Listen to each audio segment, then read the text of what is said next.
Welcome everyone to this episode of the 2020 lecture series at the Frontier Culture Museum of Virginia.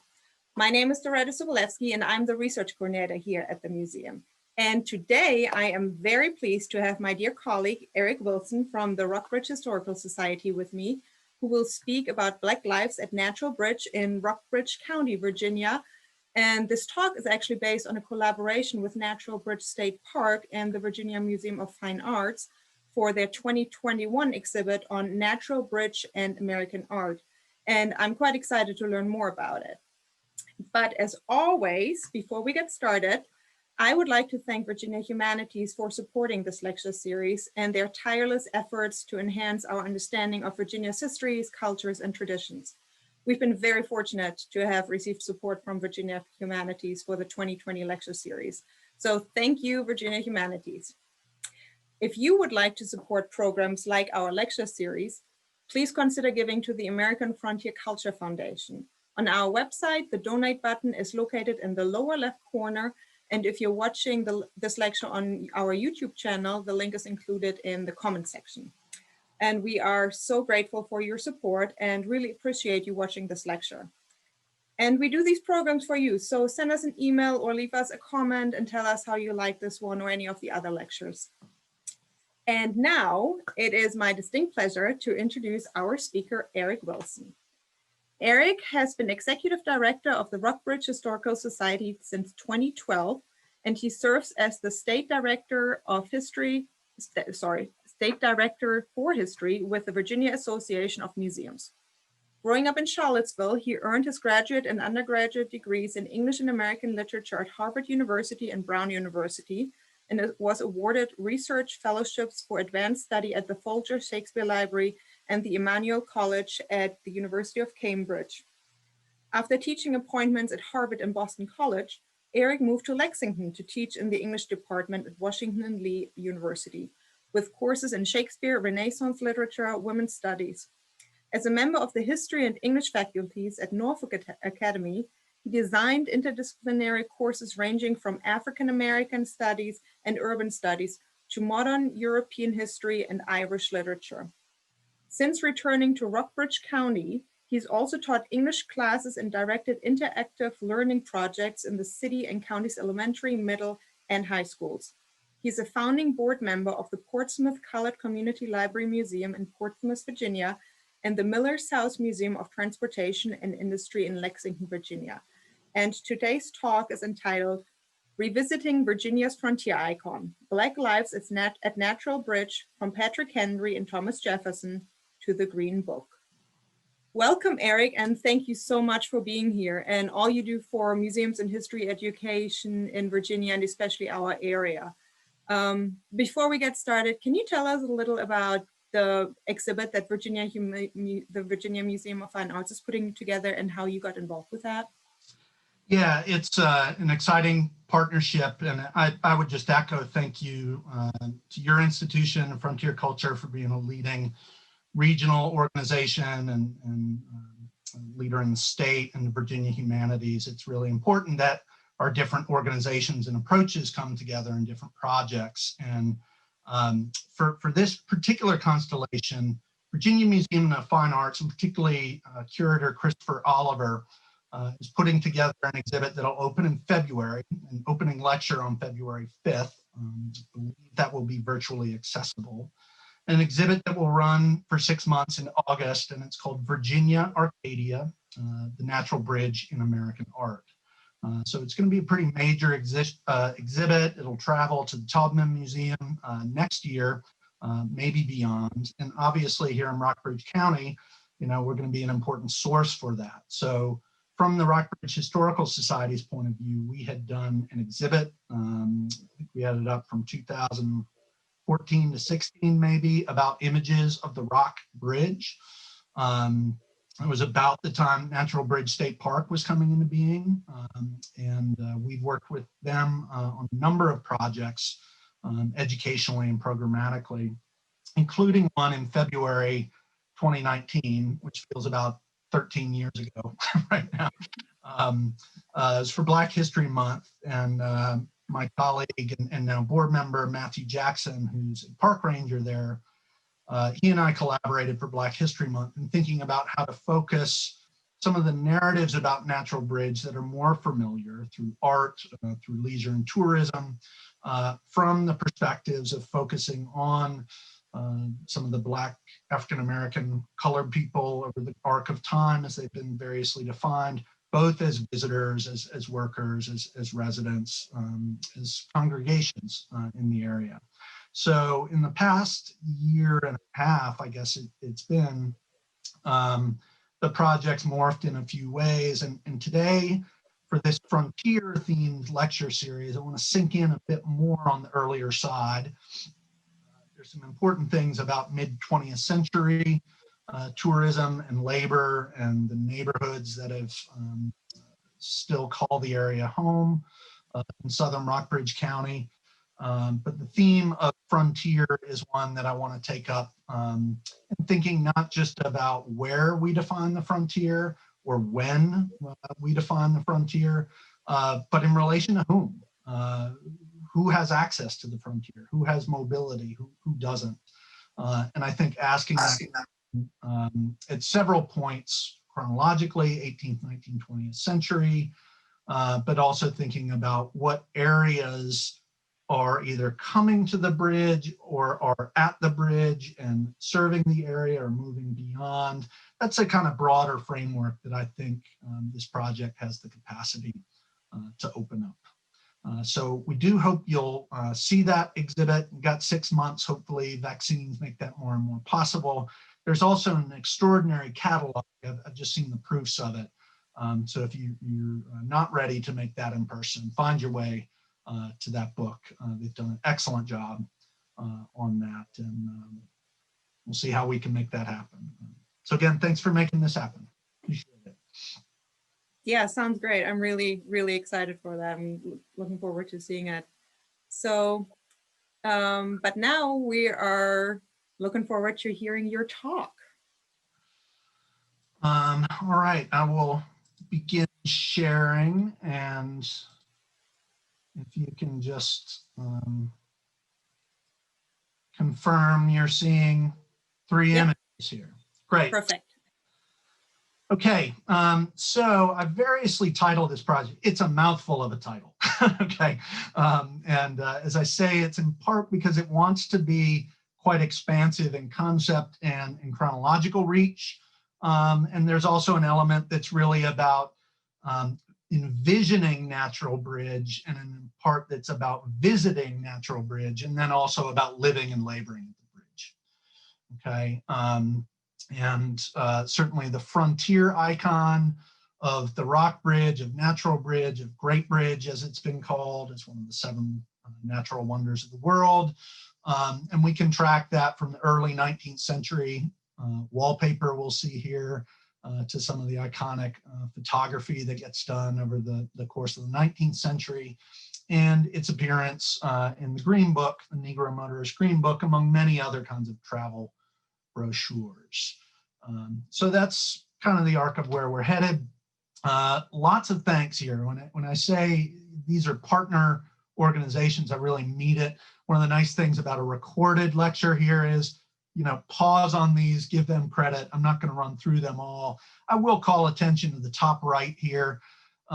These are folks who really gave personal witness, oral histories, shared their family histories, photography, to really take this in a profound direction, as well as First Baptist Church in Natural Bridge and the state park.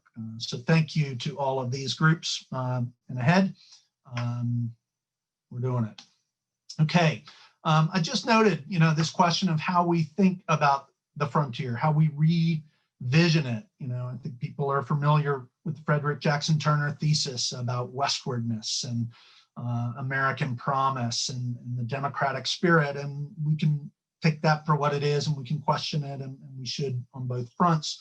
But that where, when, and for whom, I'd like people to think about that as we go. I think a traditional way of thinking about that frontier is you start with labor and you move toward leisure, right? You clear the forest, you cultivate the land, you build your home, and finally you get the comforts of home. Okay, and I think there are ways in which we can see that with Natural Bridge, What kinds of labors does it take to secure this as a place of leisure? But I'd also like to think about the ways in which we almost move backwards. If you say natural bridge in this area, and a lot of it, certainly beyond this area, a lot of people are going to think tourism and things you don't think about first, maybe in that, like how do you get there? Not just your car, but what roads, what kinds of access points allow that to happen. And in the early 19th century, you certainly see that. But in the 20th century, the ways in which transportation and race are part of that equation as well. I really want to think about transportation and tourism, both from the labor perspective, but also the consumer's perspective. The interplay between, let's call ourselves natives. I didn't grow up here, but to an important sense, I'm a resident. Related to people who come from outside the area to visit the bridge once in their lifetime, or perhaps ritually, as a kind of resort. In related ways, but somewhat different, how do we see the Rockbridge as a local feature? It took me living in Rockbridge County a couple years to really put together that the natural bridge is Rockbridge. And in doing these exhibits, I'm not alone. So maybe that says I'm not native here, but there is a local element to it, a local set of experiences, people who work at the hotels, who go ice skating regularly, live in the neighborhood, but also its global status from the Jeffersonian moment. He's writing to Angelica Schuyler, of all people, abroad, saying, you need to come see Natural Bridge. You need to come see me at Natural Bridge. So the local global element. And then I'm not quite sure how to put this exactly. I think individuals and institutions is important. We can tell the story of Thomas Jefferson and the bridge, or we could tell the story of the man he hired, the free black man, Patrick Henry, as individuals, or we can look at institutions like farming or tourism or stagecoaches or churches that are related to this area. And I think that's an important way of thinking about this as well. I think the individuals are crucial for telling the stories and they're engaging. But frontiers aren't built just on, Davy Crockett's and Lewis and Clark's. They're built on networks and institutions as well. And I think this provides a grounding point to look that through. So kind of a lot to kick off there, but hopefully you're going to hear me touching on those words, those terms as we go in different ways. Okay, 2 core questions. How do you come to see the bridge? Like, how do you get there? And literally, how do you envision this? What is the difference between seeing and writing and working? And who's there? Right? There is a tradition that says you come alone and you see this unpopulated bridge and, wow, it's sublime. But actually, that's pretty rare. And even if there are no people there at the moment, how do you see the traces of human activities and cultivation and culture that frame this natural bridge? So again, the people within the nature is really important here.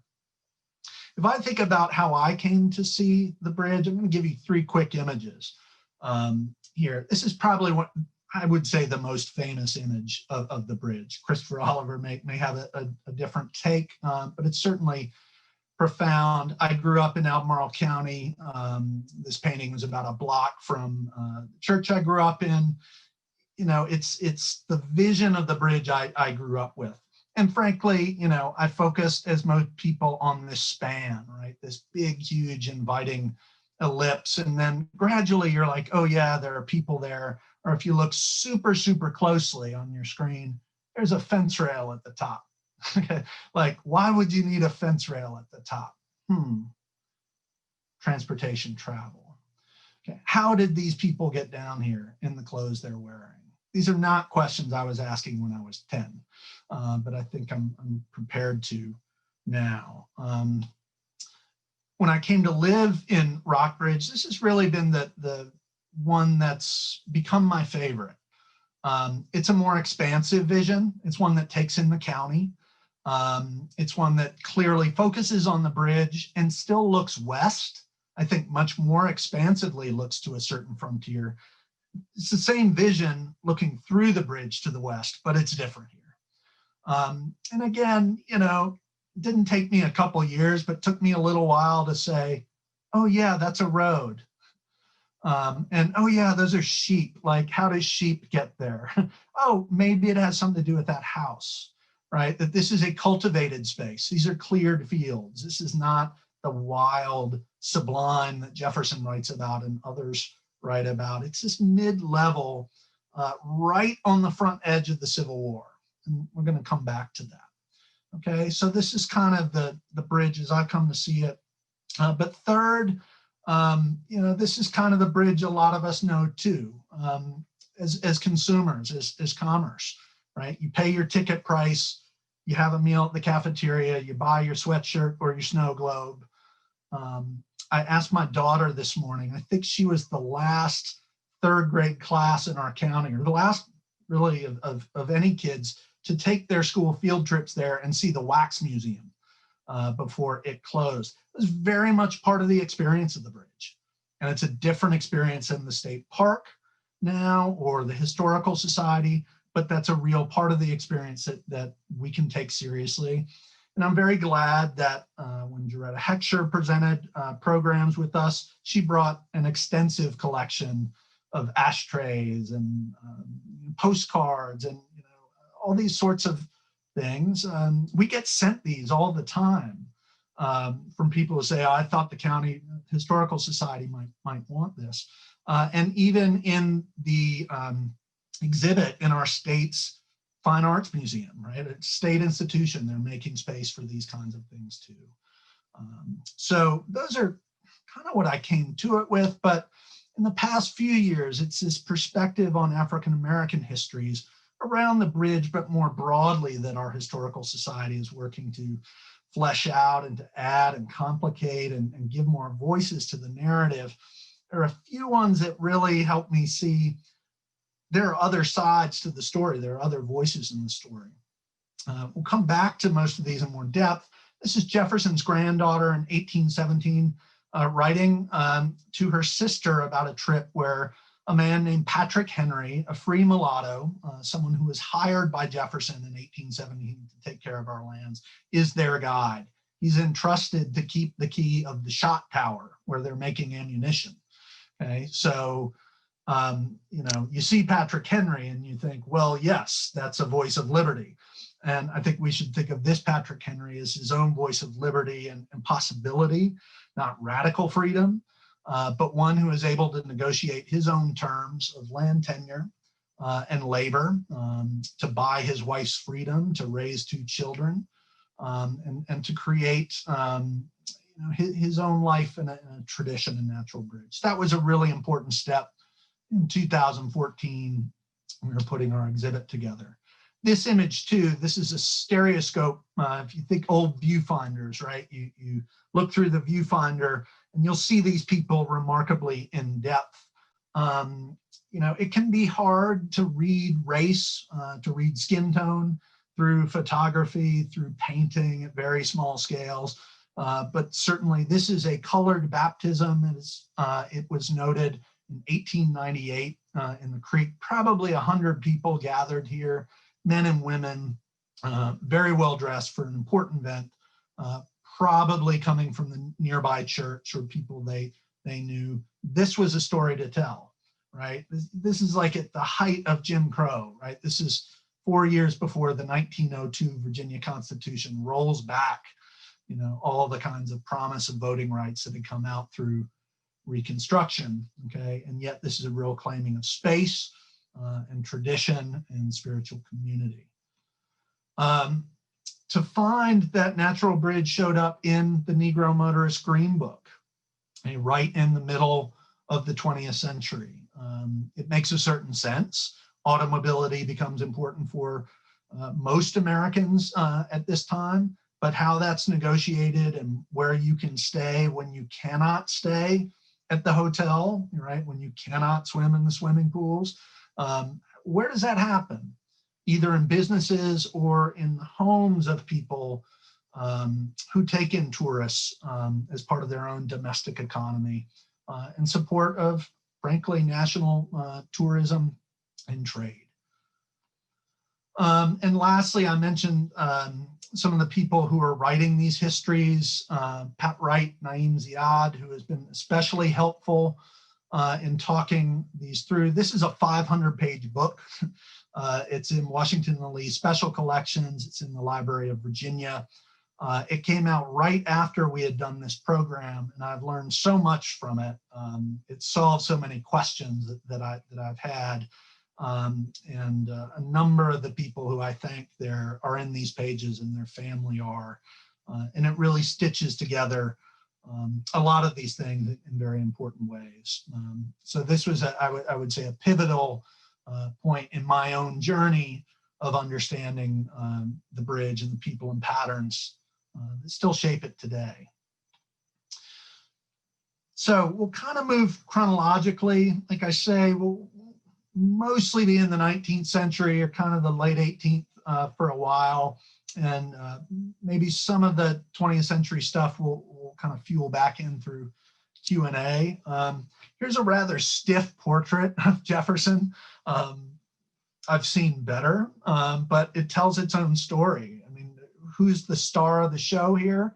Well, Jefferson's front and center, but relative to other images you see of him, certainly the bridge is almost, it's like his spouse in a certain way here. And it demands, mind you, this is 2 years before the Lewis and Clark expedition, right? Or 2 years before the Louisiana Purchase. But we are looking west. Jefferson has owned this piece of property since 1774. He buys it from King George III for a song. Of course, that's 2 years before he kind of, says, King George, go away. And, maybe he could have just requisitioned it. He does purchase it. He's not here a whole lot.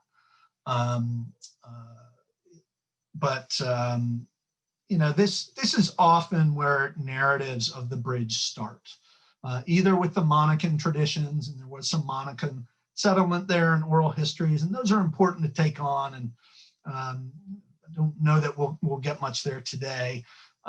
But often what Jefferson says in the notes on the state of Virginia about the bridge, the most sublime of nature's works, is a grounding point. But for today's purposes, 1817 is probably the first time he met Patrick Henry and needed him. He needed Patrick Henry to keep people from timbering his land, and people weren't paying their rents, and he was kind of a key figure that Jefferson trusted. So here's that letter I mentioned. Jefferson's granddaughter, two granddaughters, also Ellen, travel over from Poplar Forest, Lynchburg. It's a 2-day journey over the mountains. It's her first time there. I love that she calls him grandpapa, right? And I'm going to start, we'll come back to her in a second. I just want to note, Henry, this is a new sign that's going up at the state park. I think it's really nicely done. A student at Virginia Tech did this. I know you can't read it, but pause on it, zoom in, or come to the park, which is open and outdoors and enabling, and read Henry's story. Okay, he was born enslaved in Westmoreland County. He sort of was meant to be freed by his owner, but his owner's brother didn't do it when he died. So it wasn't until 1811 that he purchased his own freedom. 4 years later, he purchases the freedom of Louisa and marries her. And by 1817, he negotiates with Jefferson to farm the arable land there. There's not a ton of it. It's not incredibly valuable as an agricultural investment, but to protect it.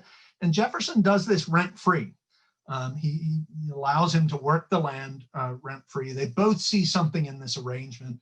And it's not clear whether Henry, how literate he is. There must have been some degree from the passing of letters, but He's very savvy in working with some of the key figures at Washington College, Lexington businessmen to negotiate these things and manage Jefferson's affairs, get the land resurveyed.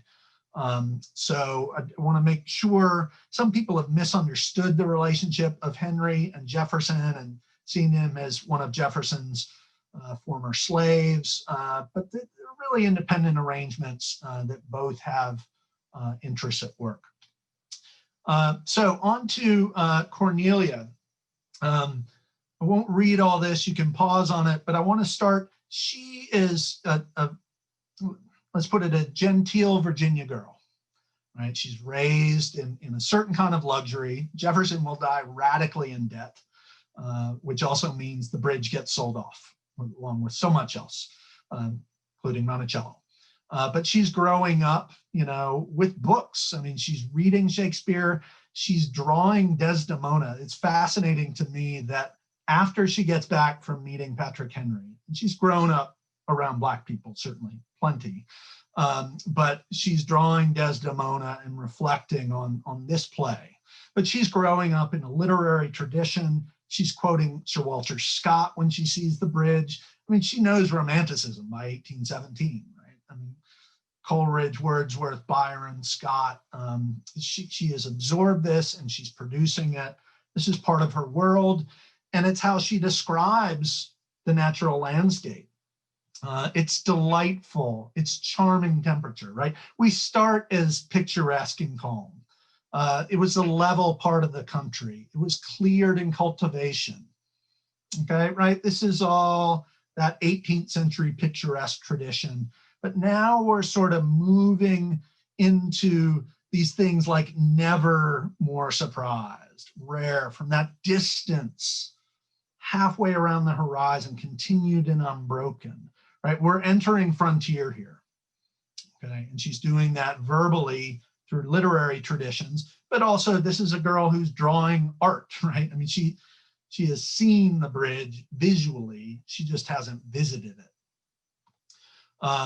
I love this as an Albemarle County boy, right? How do you understand what you're seeing? You compare it to what you know, but they are not round and regular like Albemarle. They're like sugar cubes. They're perpendicular. They're difficult. They're impossible to climb. Right? This again is the language of the Romantic sublime.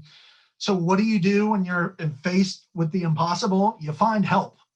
Okay, and here he is, okay, in the pouring rain, right? It's a thunderstorm. Cedar Creek is rising like a torrent.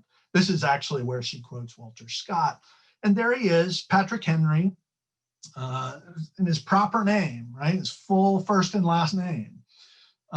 He lives there, very specific about whose land. He keeps the key of the shot tower. During the War of 1812, Jefferson leased out the bridge to a man, Dr. Thornton, who is literally making bullets by dropping down molten lead, you know, from that height, and they scoop out bat guano from the caves, you know, to make gunpowder. I mean, it's this odd little industrial place, but it's Henry who's the keeper. And I just love this phrase, he went with us. You know, I mean, yes, it's a statement of fact, but it's a comfort, it's an intimacy. He's a guide, okay? He's a guide. And to me, it's a moment where Patrick Henry kind of becomes my guide through this place. You know, it's like, how am I gonna navigate this vicariously? It's not, you know, I'm not Cornelia. I'm sort of walking with Henry myself. Okay, up on the precipice, or looking up at the precipice first. You can't conceive of it. And then looking down, again, how does she compare this? It's like all she could think of is looking down a well, right? She knows what it's like to look down a well on a plantation, but she has not seen this dizzying height. And yet, we stood on the edge and looked down with perfect safety. Right? If the frontier is about risk in important ways, about risk and opportunity and surprise and encounter, there is safety here, there is assurance, there's a different kind of opportunity. Okay, this may be the last one. Here's the rising water. Are we going to be able to do this? If it had not been for the exertions, the labor, right? Like not just the efforts, the exertions. He worked for an hour to build a bridge under the bridge, laying planks, right? To really make this, I mean, I don't know what Cornelia is wearing, but it's a dress of some complication, some sort. We'll see that. He makes it passable and comfortable and memorable that she wants to keep talking about him. It would be easy for her to not talk about who helps this journey along the way, right? She doesn't really talk about other kinds of labor, but Henry figures here importantly. So to tie this together, there have been a couple different ways of thinking about who Henry is. One of RHS's, Rockbridge Historical Society's trustees, did an article about Patrick Henry and Jefferson in Rockbridge, and really locally looking at that understanding. I think a year ago, Arthur Scher did a piece that was really looking at Jefferson's beliefs about race and equality and wanted to say, late in life, how can we use Jefferson's relationships to a free Black man to assess or gauge what Jefferson thinks about Black people, their capacity, their intelligence? How does that square earlier? It's a complicated article in lots of ways, but it does some excellent work, excellent archival work on the back end of really looking at the bottom here. William Carruthers, the businessman, William Graham, the professor, the county surveyor, and how both Jefferson and and Henry are using them. I'd also like to look, in some ways, I think both those approaches say Patrick Henry is an exception, and he is. Okay, we're working here on some histories of free Blacks in Rockbridge County and really fleshing out that story. But the relationship between a president and a free Black man who's managing his property is in important ways exceptional. And yet, what if we look at Henry in different ways, a bit on his own terms? What if, as Matthew Jackson, who's the ranger at Natural Bridge State Park, says, what if we think of him as a first park ranger who's actively working in conservation and land management, protecting the timber and the soil quality, and he's clearly a tour guide? I mean, Jefferson, I just learned this the other day, Jefferson tips him on that trip with Cornelia. He gives him a shilling, in effect. No, he gives him $1. He gives him $1. Just not bad. So what if we see Henry in his own right in that way? And what if we understand him in genealogical terms? This summer, I heard from a professor at UC Berkeley, someone who's named Charles Patrick Henry, and he's within one link of assuring how these Henry ties. But if you look at those early ties, it's all Patrick Henry's. There's a genealogy here that is fascinating. It's telling too that Charles Patrick Henry today is a professor of Black politics, national Black politics, and international Black politics. He's internationally, he was a State Department appointee, I think under President Clinton. It's a neat arc to think about generational growth through education and labor. The generation after Patrick Henry, we think, moved to Ohio, as many freed and free Black families would do in that next generation. And we'll see later today that some of the descendants, the people who I interviewed and have shared their stories and have been to the church services with them, one line descends through Elizabeth Hemings. So Elizabeth Hemings is the mother of Sally Hemings, most known for her relationship with Jefferson, but through another child of Elizabeth Hemings, we come down. Brown Colbert will be a person who moves to Lexington his daughter is born in Rockbridge County. We can see genealogies here really within the terms of Black families, and not, chiefly trying to say, well, what does it tell us about Jefferson's views on race, right? Which is an important question, okay? But it's a different question. So I'd really like, with Henry and some of the other figures who follow in this precedent, what if we started saying he's not just, the employee of Jefferson, but he's a farmer, right? He's a spouse, he's a father. How do we understand his labor or his wife's labors in helping with the farm, right? And giving birth to 2 children and raising those children. She stays on at the bridge for a few years after Patrick Henry dies. Maybe seems to take over some of the guiding work as well. So how do we start with those lives and credit them and see their credibility in these historical narratives? Okay, so we're back at that image. I noted some of these things.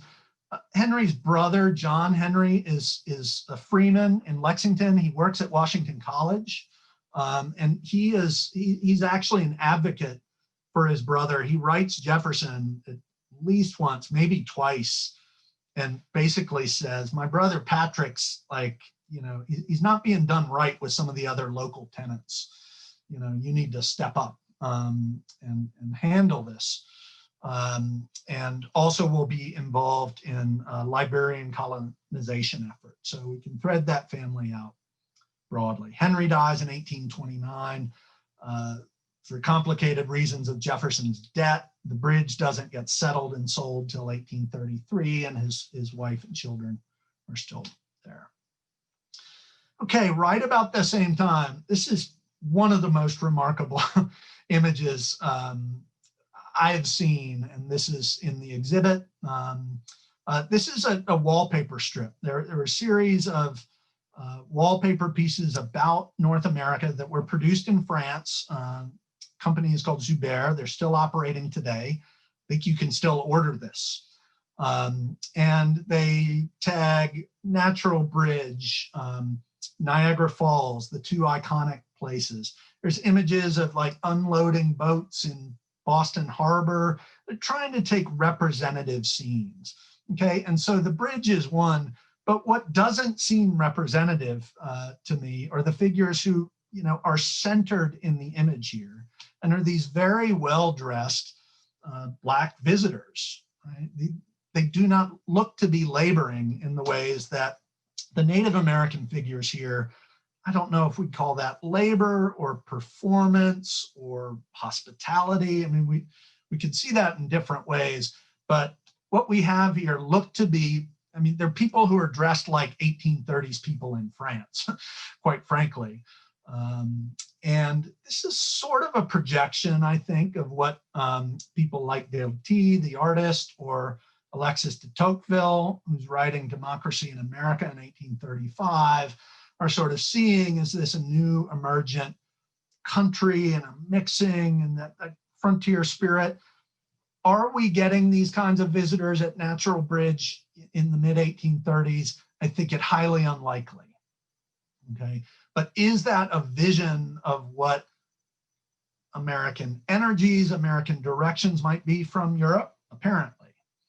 And again, it's hard to read paint pigment as skin tone, as race, as multi-race, but here there's no question that certainly these 3 are much darker skinned, perhaps what would have more been called, as with Henry, a mulatto figure. Here in the stagecoach, we see a range of different figures and tones. And again, I think it's important that we see the road here, right? This tells you the work and the transportation that allows you to get here in comfort. And you get here and you have entertainment as these people are sitting and watching, right? This is really setting the stage for a certain kind of tourism industry, I think, of the bridge. Fascinated by this. And I'll tell you where I got the image. It's from the San Francisco airport, which right now has an online exhibit of all of these in the airport. So they've got them up, but I love, there's a wonderful digital exhibit, which just completely makes the point about physically traveling, right, through stagecoach or airplane or Zoom, but also imaginatively traveling. And for us, traveling back through time, right? To put this wallpaper up was not to travel through time at the moment, but across space, right, across the Atlantic, and maybe like what lies out there in the, we're starting to push toward bigger and bigger mountains than the Alleghenies. And the bridge shows it, frankly. Tourism, transport, labor. This is a chair that Rockbridge Historical Society owns. This is being loaned to the exhibit. It's the featured piece of decorative arts. It was owned by a very important local writer, Margaret Junkin Preston, the daughter of the president of Washington College, who leaves at secession, but his daughter will marry the founder of EMI. His other daughter marries Thomas Jonathan Jackson, Stonewall Jackson. She'll become an important Confederate, post-Confederate writer, and this is the chair that she owned. And the style of furniture, Baltimore painted fancy chairs, fancy furniture, was fairly common among a certain class. And the research that VMFA helped us with and the conservation that they did, I should have a before and after. It's really, the red has really come out. The gold is popping. We know from the chemistry department, there's real gold in the gold. I don't know how much, but it's nice to know. And most importantly, looking here at the bridge, we really didn't see this second mountain range and some of the things in the pool of water. The cleaning really opened up things, the tree work up here. So the range of ways from ceramics to furniture to wallpaper, this is before photography and really before a big tradition of 19th century oil painting is setting in. We're proud to own that and interpret that. And as with Cornelia Jefferson, we can tell this as part of women's histories in this era as well, and how their voices, their tastes, their advocacy is part of a Virginia story as well.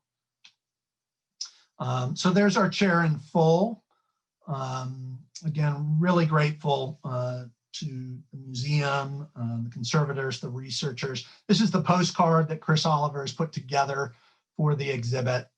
He likes that image too, I guess. And so we hope you'll see that. And this is the catalog that I mentioned. So again, that Frederic Church, very sublime kind of image, is a representative one. There's, I don't know, it's like a 50-page, text catalog. It's lots of great stuff that really opens up the artistic perspectives. Okay.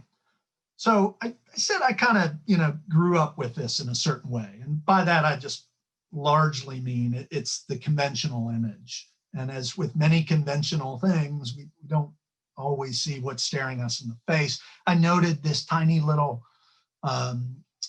fence and the question of how do you fence in the bridge, not just for safety, but like enclosure. If I want to charge admission, I need to fence it off. And I need to make sure the other guy's not fencing me in. There's a fair amount of that in the 19th century. But down here, the question of race, this is clearly a white woman of some age, and I think pretty clearly an African-American man who is the guide. I mean, visually, he's the guide, right? She looks up to him. Where's my cursor? She looks to him. He takes us up there, right? He takes her up. He takes us up, right? So he's the kind of key figure. And, I can't say this is Patrick Henry and Cornelia Randolph, right? This is 1852. But I think it's of a type. And if you look at a number of the etchings in these eras, you'll see mostly Native American, but sometimes African-American figures set often further back.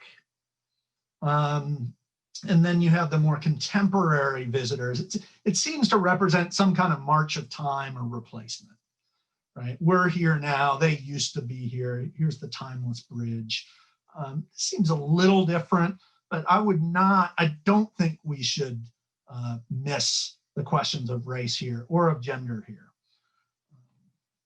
A pretty commonly reproduced image, 1858, just before secession. You can see here the building up of hotels, okay, as well as other houses. A lot more enclosure of land and cultivation of land, okay? You're starting to see people. At the same time, we're still not seeing farmers, okay? This is, I would say, cultivated like culture, but not labor. In important sense. It's a widely distributed album of Virginia. Back to Johnson, again, it's worth zooming in. You start, it's this little zigzag of the road, and is that a road, or what is that, and whose house is that? But again, this is 1860. Who's working that land? Who's working the roads? I mean this somewhat because I don't know whose fields they are. I don't know the lot lines. I mean it somewhat rhetorically. Because enslaved people in Rockbridge County are working a lot of the land. But also I want to say that enslaved labor is involved in a range of different kinds of work. Industrial forges that are in southern Rockbridge County. We're right near the James River, canal building, transportation. Okay, so I wouldn't say that David Johnson's trying to erase that labor actively, though to a certain extent, I think there's a way in which we could say these things are taken for granted until we remind ourselves to look for those blind spots that we're not invited to see in a certain kind of stereo vision. 1872, we're after the Civil War. We are a couple of years into Reconstruction now. We're 5 years into Black men voting in Rockbridge County, not Black women. And this is an important broadly published book, Picturesque America. I think it's William Cullen Bryant who edits some of the text and poems. It's pretty much the same angle as David Johnson, right? And here you start to see workers on hay bales. You know, I'm not going to try to read race into that. You just, they're too small, they're figures. But this here is not a laborer. This is an artist, right? He's not carrying a hay fork. This is his easel and his walking cane and his jaunty clothing. Okay, so we're starting to see the bridge in a different way. And here is what Harry Fenn draws. Harry Fenn draws himself drawing the bridge, right? Is not underneath looking up as the common vision. Okay, he's up top in this kind of unusual, sort of wild, scraggly. I mean, mostly when I look at this, I'm looking at the tree. It's just fascinating. And I'm like, oh yeah, there he is. Oh yeah, he's smoking while he's drawing. And then, oh wait, there's his easel and an umbrella. And wait, there's other people here. There's two girls here. Wait, there's a third figure here. Who is looking at the easel while he is looking at the bridge? Okay, you can see down here in very fine detail, he's got his own initials. This looks to be sort of like his portfolio of drawings. And if you look at this easel in a better resolution, you'd see it's not the bridge, right? It's not where he's sitting. He's drawing the tree that he's sitting in. It's almost like these sort of Las Meninas paintings, right? You're looking through the mirrors and the angles. And again, the gesture, we've got one person, probably a Rockbridge resident, instructing another person how to see, just as we saw in the Frederic Church painting. Both of them are girls, barefoot, fairly rough clothing, okay? And here we have a third figure, hard to read gender, very exaggerated Negroid figures, we might say. This is real caricature. This is a certain kind of, you see Henry Louis Gates has written about this. A lot of people have written about this type of kind of merging Jim Crow, Sambo kind of visual figuration that strikes me as wholly different than what's going on in the rest of this very fine image of the bridge. It's like, why does he need to put these people here? Why does he want to? It makes it very interesting, okay? But complicated. So who are we watching? Are we watching the girls watching the image? Are we watching a sketch or a painting or an etching? It's a much more complex image than we might see. And again, that's 1872. Right? We're still during Reconstruction. Two books that really I wanted to note that have framed my thinking about this broadly. One is called Colored Travelers, and it's about Black mobility and the laws that did or didn't enable that before the Civil War. So this is not Plessy versus Ferguson, 1890s. You can see, I mean, this is the clothing we saw in the French wallpaper. And you can see these children up here, and this child and this man a little puzzled by what this man is doing in this, it's hard to tell, omnibus kind of thing. Really important and useful book. And then this book by Henry Louis Gates, who's written a lot about this era, but this is a YA history book, a young adult book. And I think the way in which this book images individuals and communities and does it for a broad audience, it helped shape my thinking about how maybe to tell this story and across different generations. So I encourage those for students, adults of different ages to see that. Another book, Charles Dew wrote a groundbreaking book about industrial slavery in southern Rockbridge County, an extraordinary archive of papers at the University of Virginia. But what I want to note here, and like I can't even really get into that book, save to say that many of the enslaved descendants and descendants of free people who worked there, white and Black, still live in Rockbridge County, in the southern part of the county. Forge Road, which you'll hear about, is around there. Poor resolution here, but this man is Garland Thompson. He was an enslaved worker for William Weaver, and a number of his descendants, we see here, what is it? I forget how many children and grandchildren, you can count them. It's an iconic image. You see this in a lot of museums. But some are still living here today. An important school principal in the mid-20th century in the area. I should say Aaron Schwartz, who is a William and Mary PhD student, is focusing on women's work at Buffalo Forge. Doretta, you should get her to present at some point. It's fabulous work. It takes Charles Dew's work to a new level. She's doing interviews with some of the Thompson descendants and some of the others.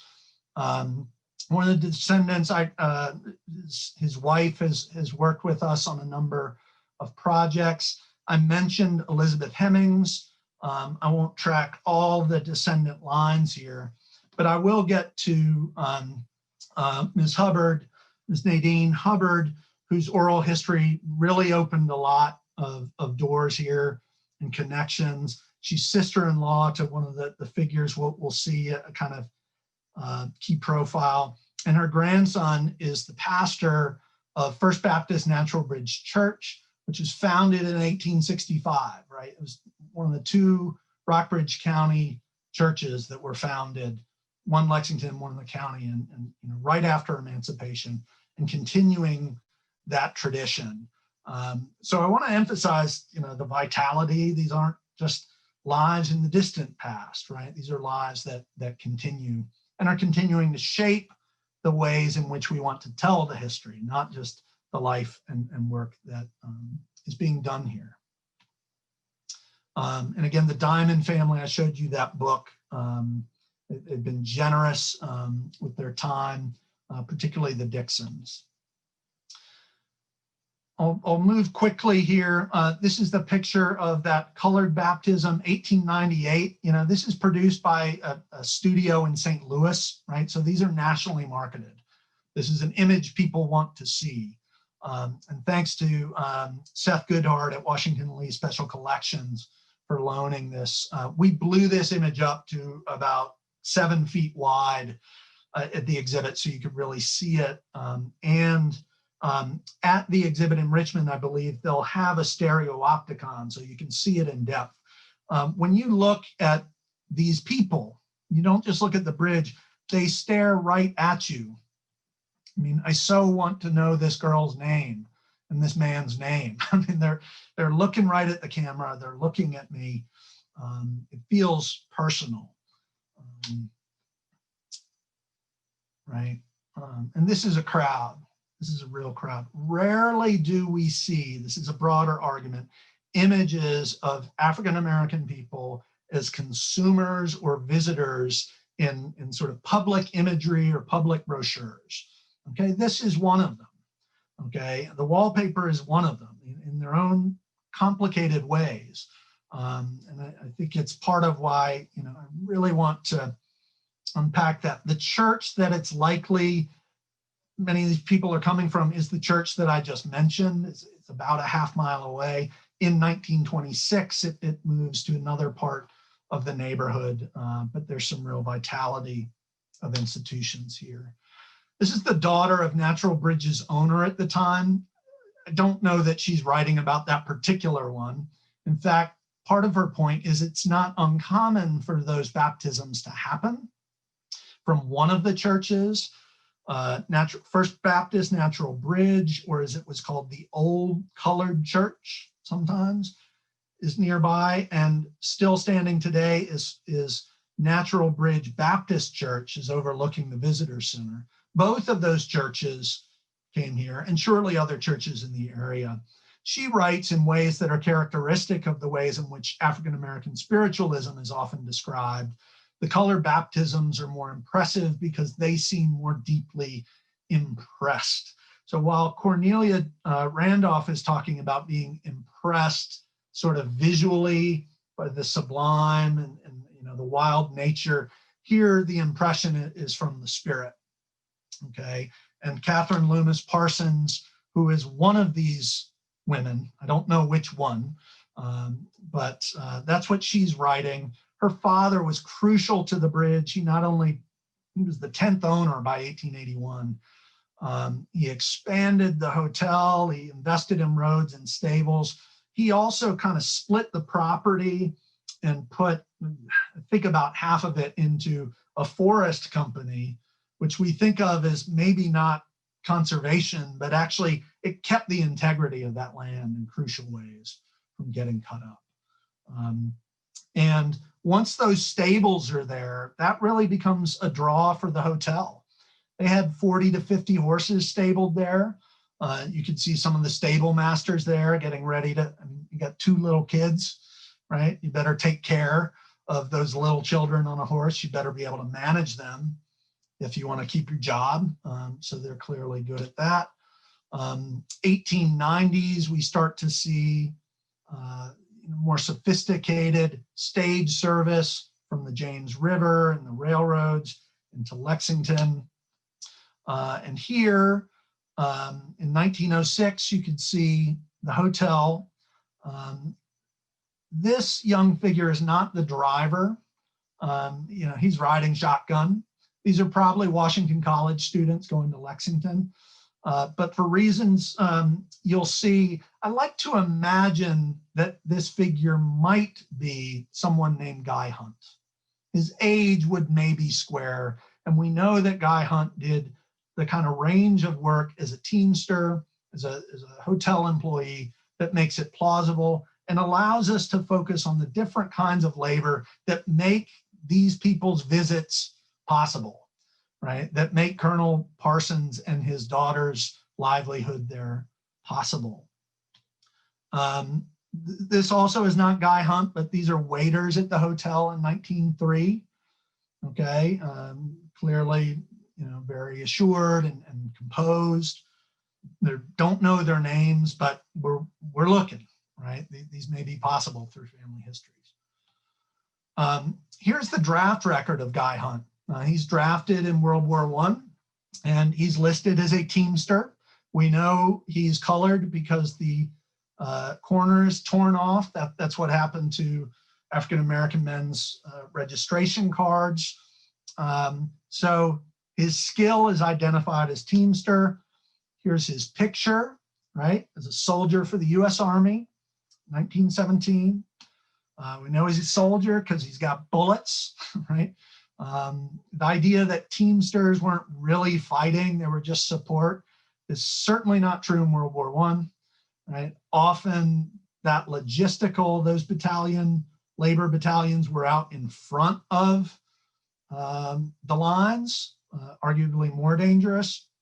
And what blew me away, I did not see this at first, but here standing in front of a picture, and maybe even a studio picture, we've got a wagon wheel, right? It is figuring his labor.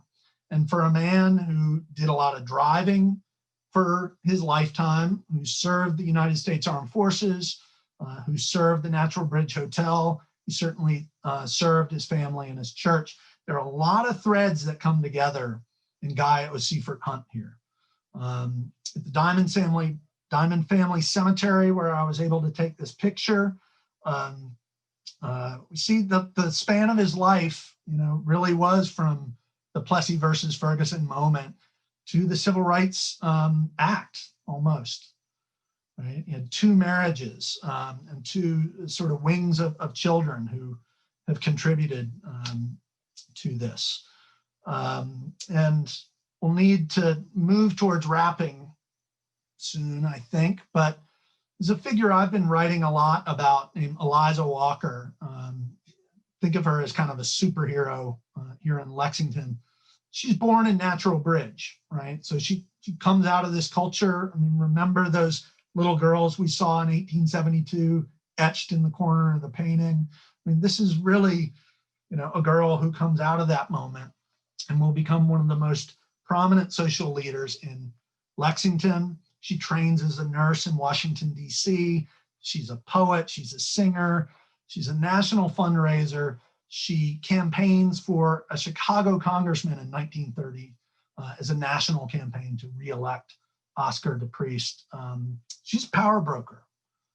And in the first statewide conference of the Virginia Federation of Colored Women after the 19th Amendment, right? So we just had that centennial in November 1920.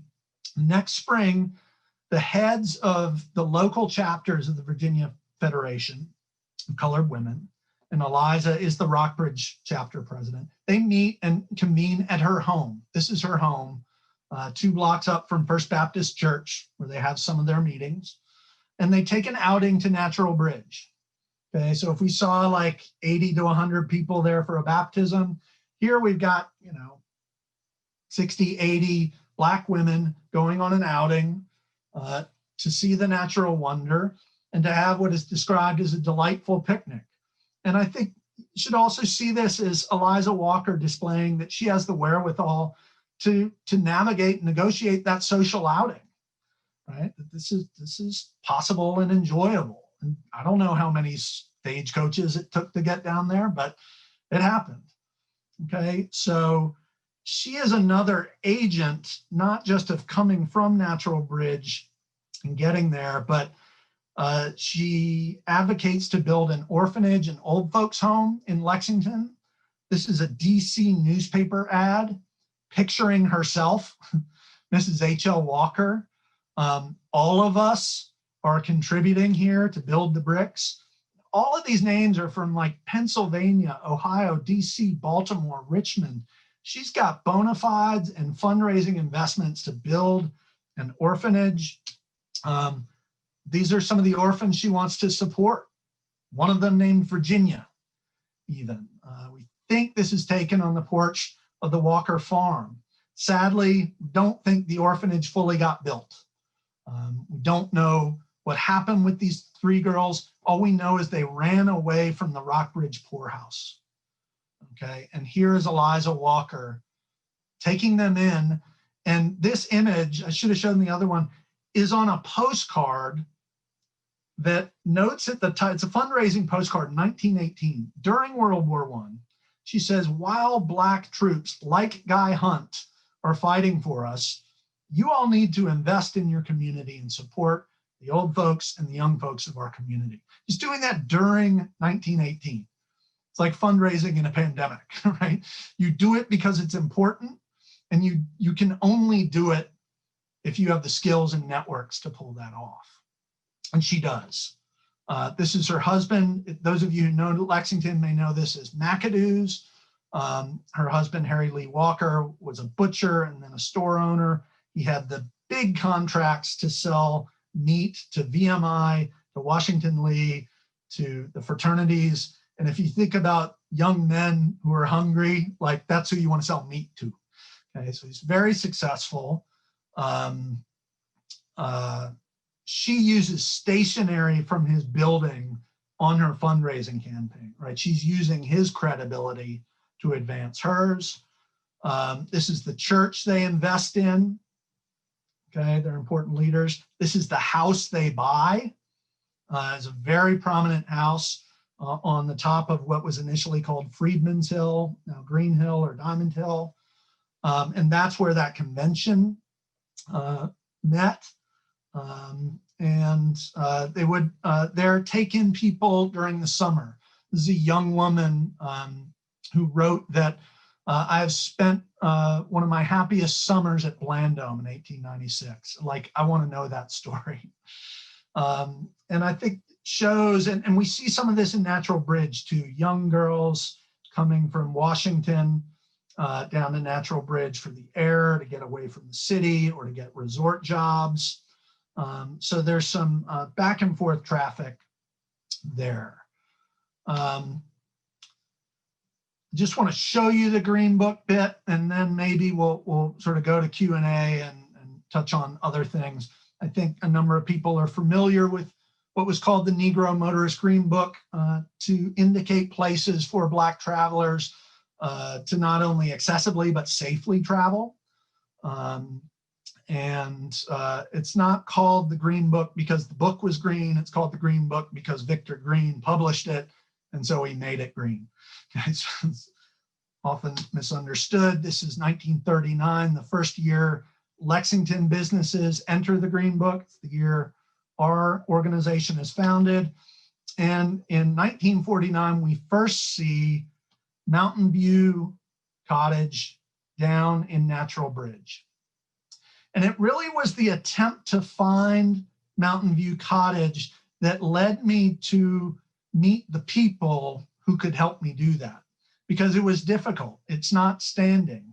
There are all sorts of places called like Mountain House and Mountain Cottage and View of the Mountains. And it was really difficult to figure that out until Naim Ziad, I showed you his book, who showed it, told me, oh yeah, I worked there as a kid. I babysat for the people at Mountain View Cottage.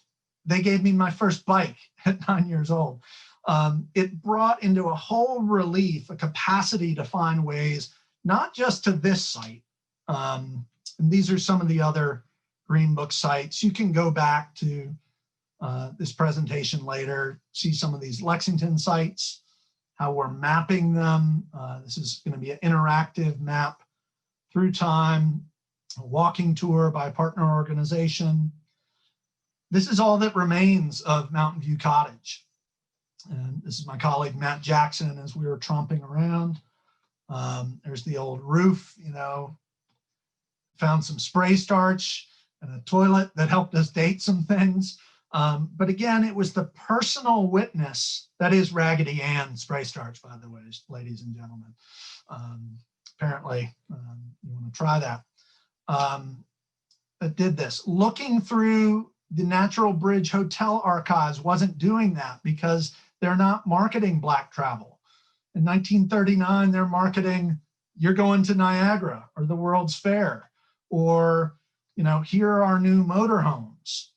We can market excellent employees trained in courtesy and service, Southern hospitality. We're not marketing for Black tourists. We'll put it next to cigarette advertising. But again, these are the men here who make that possible.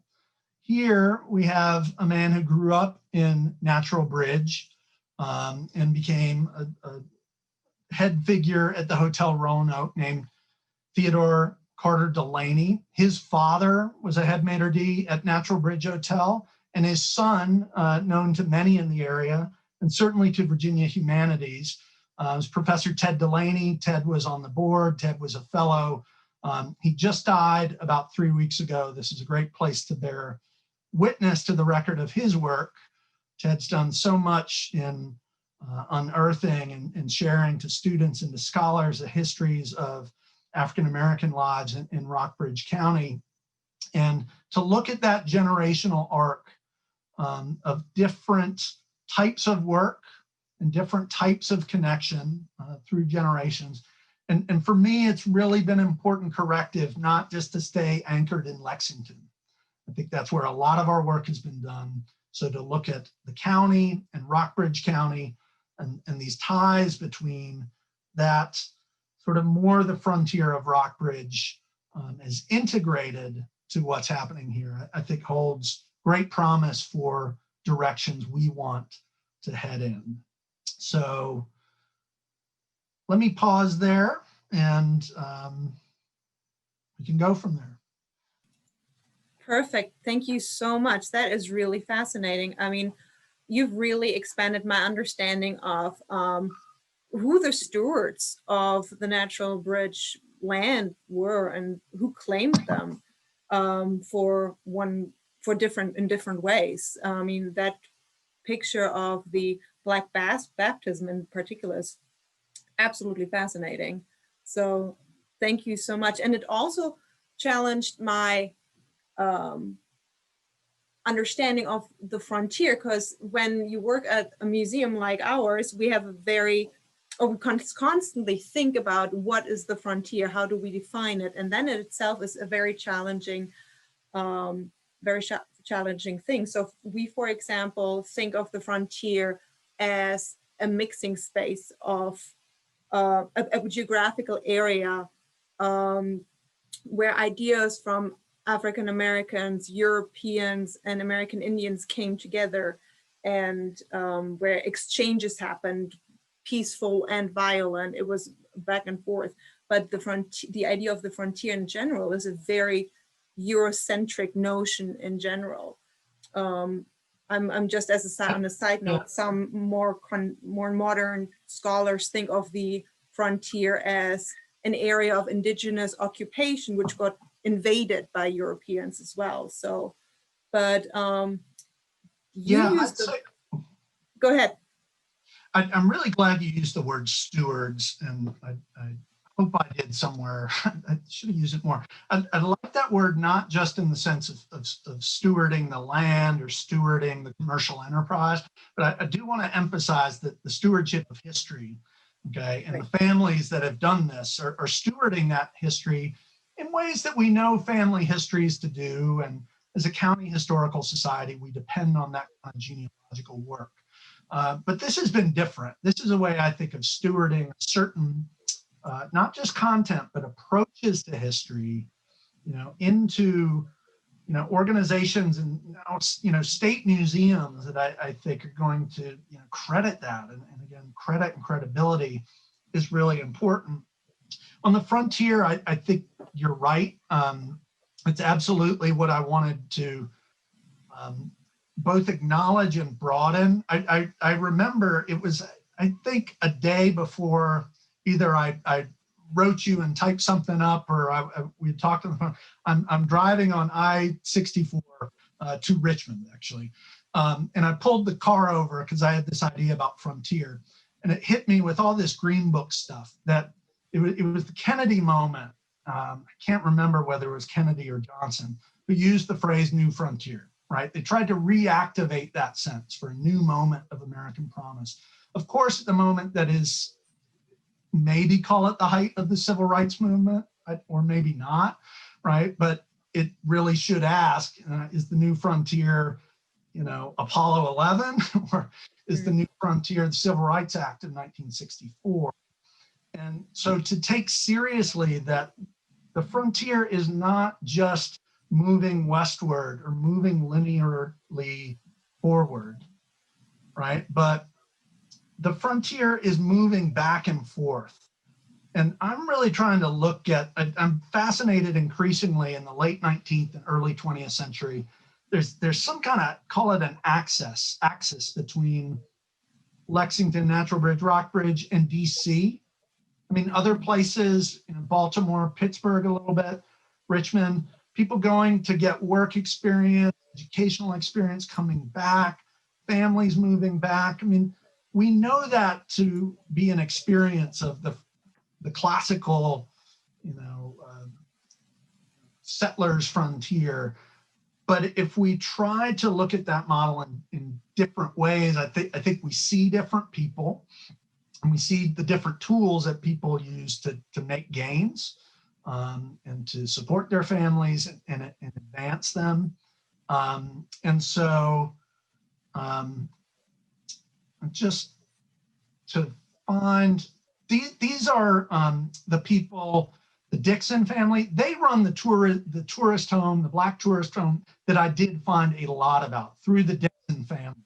So she is if I'm remembering right, she's the sister-in-law to Guy Hunt, the World War I soldier. And her husband, built their home. And from the 30s into the mid 60s, really when, the Green Book stops being published with the 1965 Civil Rights Act.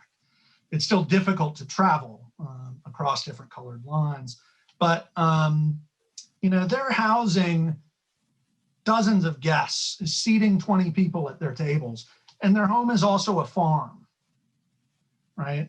So this whole neighborhood, here's what she bought in the general store. So again, women's work here is vital to this, and they're important work early in this lecture series. The people who are working on ceramics and all sorts of things, and looking at the different types of male and female labor. This is part of it. And 1965. Sometimes people think, oh, is that really history? I mean, that's it's well over 50 years ago. So this, I think, again, is where this project may grow. Well, that kind of leads me to another question / observation that I had. And I think this is where historical societies like Rockbridge are just so important and resourceful, is that you can span over a certain amount of time. A museum like us, we have a very defined mission. But at a historical society, it seems like that you can have exhibits or projects like this one where you look at different sources from different times. And I'm very impressed how you married these different sources. I mean, you looked at paintings and paraphernalia and oral history, and you combined that, and you span over such the snow globe. That's great. Yeah. So can you talk a little about that? How do you go about that? Because in some cases you might have almost too many sources. How do you combine them? How do you select them? There's a few more slides here too. Yeah. Tried to behave. A couple things. I will say for Natural Bridge, it's easier. I mean, it has that challenge, as you say, that people have been collecting the rare things about the bridge and then the mass-produced things about the bridge and writing newspapers about the bridge. One of my board members sent me last night, we're looking for like one little issue. He's like, here's 10 newspaper articles that he found like in 10 minutes. So yeah, knowing how to kind of edge it. I mean, in some ways, race is the filter here. I think it's right to put it that way. I don't think Natural Bridge is the filter on the history of Black people in Rockbridge County. You could see ways in which you would go about that. I think there's a little bit of both. But I think I am interested in this idea. You heard me say it a few times. You know, what if we take the familiar and we take this sort of different angle on it, or what I've come to start calling a kind of double vision, you know, that stereoscope. And if we look not just, you know, at the chair, you know, this nice, beautiful chair we got, but like, who made that chair? Who drove that chair here? How do we use a certain kind of double vision, whether that's for ethnicity or gender or social class? You know, historically, our historical society and museums in our area have anchored in the middle of the 19th century, right? The lead up to and the wake of a certain war. And that is crucial. And I think we can tell that story in a whole range of ways, as it has been done before, but you know, different ways. I mean, look, comparing that David Johnson painting of 1860 and the roads of 1872, you do that, it's hard not to think about the different people who are living here, or what different people see in this place. I think it's Jaretta Heckscher who makes a point in the introduction about ways in which the Natural Bridge is alternatively seen as an American national figure, or as kind of a Southern figure. Like, what is distinct to the South? I mean, Niagara's up north, and the North has other things, but Natural Bridge for a certain period is this distinctly Southern thing, and then kind of doesn't quite become that. And yet, I will note, I glossed over it, you know, the hospital does sell patently Southern hospitality, right?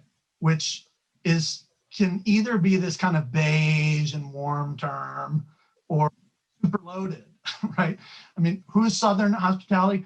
I found these two images in a brochure, and it's like they photoshopped, you know, the woman waiter for the black waiter. I mean, these people haven't moved. And so the image of what we can sell, what you get out of the bridge, is a Southern experience that you travel for. And, you know, these are right around, you know, the 1960s. It's a tricky thing. You know, part of me looks at this image and says, you know, I'm not sure if that's giving this waiter full integrity in his work. It's of a type, but I'm not sure about that. But then, you know, looking back at those pictures of Mr. DeLaney and his father and those waiters, I mean, these clearly are men who were chosen to represent their institutions. The Hotel Roanoke. I don't know how he got chosen to represent that, but that's a big job. And here's Ted DeLaney representing his institution, a notable Southern institution that is also a national institution. So I think region, you know, would be another way to go here. Not just, you know, frontier often seems to be pushing us west, but in these back and forths, I think, you know, south and back, or be other ways that I'm ready to do some thinking about. Yeah, excellent. So since we don't have, since our viewers don't have the opportunity to ask you questions, is there a way how they can get in touch with you if they have any follow-up questions about this talk? There's this thing called the internet. I like the internet. Hello through the internet. The Rockbridge Historical Society's web address is rockbridgehistory.org. So that's all one word, rockbridgehistory.org. There's a contact through there. You can do director@rockbridgehistory.org. Both of those will come to me. And we'd love to. I know by the time people are seeing this, some of the families who contributed it will be among those watching it. And I'm grateful for that. And I'll hope for additions, I'll hope for corrections. You know, certainly anybody who has that input. A lot of people have stakes in this place and care about the Natural Bridge. And it's really exciting to me, you know, the future of a state park. You know, our state budget just invested in the state park again, you know, in a tough time. And I think that signals its importance. And so, you know, we need those visitors, that visitation. You know, it helps, you know, local workers, local industries, local historical societies like ours. But do please share your input. It's been an exciting project to begin working on, and hope you'll check back. And again, do please go to the VMFA site. I think they're vmfa.org for information about the exhibit that opens on February 6th. Yeah, and we'll make sure to include your email address in the comment section for this video. So I just want to thank you so much for a wonderful, stimulating, enlightening presentation. That was really great. And I wish you good luck with the VMFA exhibit and all other projects that Rockbridge Historical Society has in the works right now. And I also want to say a big thank you to all of our viewers. Thank you so much. I hope to see you again for the next installment of the lecture series, which will be 2021. This is the final one of 2020. And yeah, thank you so much for being viewers of our lecture series here. And I hope to see you either in person or in some of our other virtual programs at the Frontier Culture Museum. Stay safe, everyone, and see you next time. Bye.